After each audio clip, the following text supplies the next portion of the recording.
Well, finally, someone's taking the reins and going deep. So, Bank of America just announced that.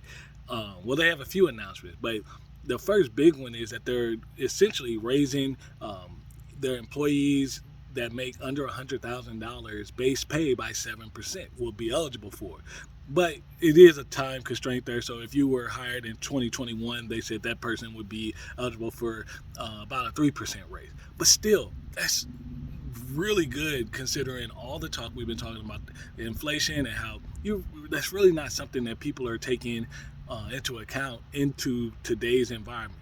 But I will say, as I'm talking about the rest of the movements that they're making, their CEO has spoken a lot about how they're digging into really building out a plan to be able to compete and keep the top talent and retain the top talent in this new labor market. So these actions are very, very fruitful, but then also it kind of falls in line with things that he's already been saying that they've been trying to work on.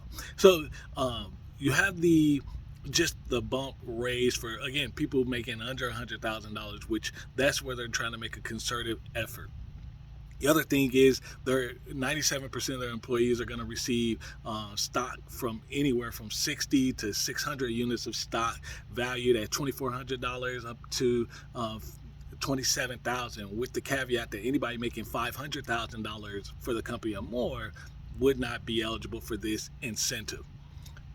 Then Monday, they just announced that they were already on a plan to raise their hourly base entry salary to $25 an hour by 2025. Well, it's now at $22 an hour. So that means a person coming into Bank of America will be making essentially about $42,000 to $44,000 as a base pay before you get to any types of bonuses, benefits, all those type of things, which is, again, very good for an entry-level job with no experience.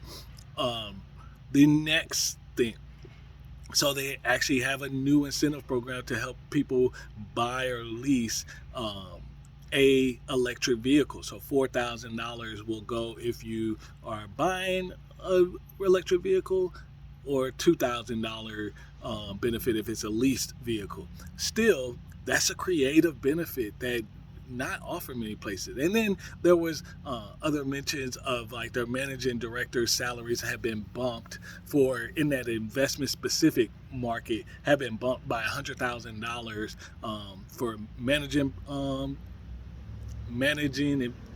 investment executives, and then directors were bumped between $50,000 and $100,000. And then as far as the car incentive purchase program, anybody making $250,000 a year would not be eligible for it. But still, these are some great benefits and a great thing to take advantage of. And it just shows that when someone that's that large in the market starts to make that can mean differences in your employer.